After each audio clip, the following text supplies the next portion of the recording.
Halo para pencari keadilan dimanapun berada.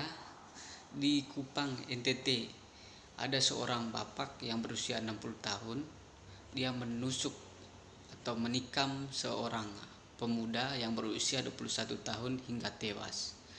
Nah, dilansir dari koran NTT News bahwa kejadian itu bermula ketika bapak ini pulang dari kebunnya mengambil daun lontar dan singgah di pasar untuk membeli sirih pinang. Nah, sampai di sana dia duduk, lalu si pemuda ini datang meminta barangnya. Tetapi bapak ini mengatakan bahwa dia akan mau pulang ke rumahnya. Nah, tetapi pemuda ini tidak menerima apa yang disampaikan oleh bapak ini. Lalu dia menendang bapak ini 2 kali.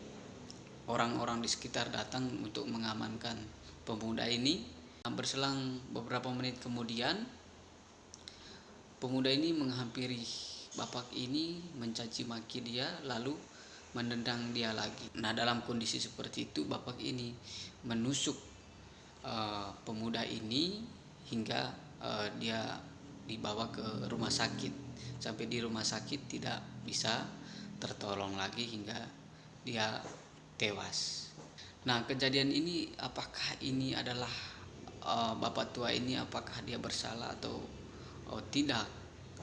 Kalau secara hukum ketika tindakan itu dilakukan ada niat, ada unsur kesengajaan melakukan hal itu, maka bisa dikatakan bapak ini adalah melakukan tindak pidana.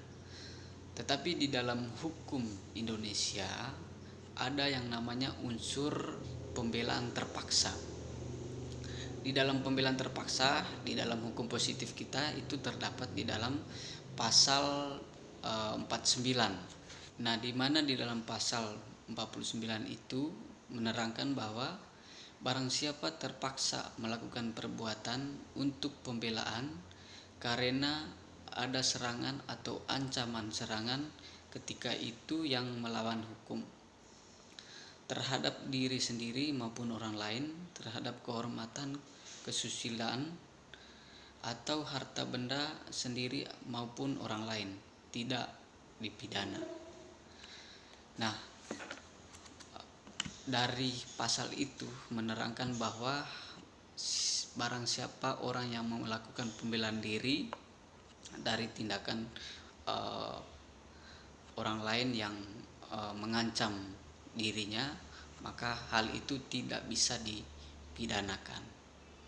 Tetapi dari kasus ini kita berharap bahwa bapak tua ini tidak diberikan sanksi secara pidana karena dia di sini hanya melakukan pembelaan diri, di mana dia dari awal pemuda ini memukul dia, mencaci maki dia dan menendang dia lagi. Jadi di sini bapak tua ini hanya melakukan pembelaan saja. Nah, pesan kepada kita semua bahwa kita harus menghormati orang lain siapapun itu, latar belakangnya apapun. Jangan sampai gara-gara hal tersebut bisa menjadi kejadian-kejadian yang tidak inginkan. Jadi prinsipnya adalah jangan merendahkan atau mengecilkan orang lain karena latar belakangnya. Tetapi para pencari keadilan dimanapun berada, bila Anda ada pendapat lain terkait kasus ini, apakah bapak tua ini bisa dipidana atau tidak, bisa di komentar atau bisa diskusi di dalam kolom komentar. Salam keadilan.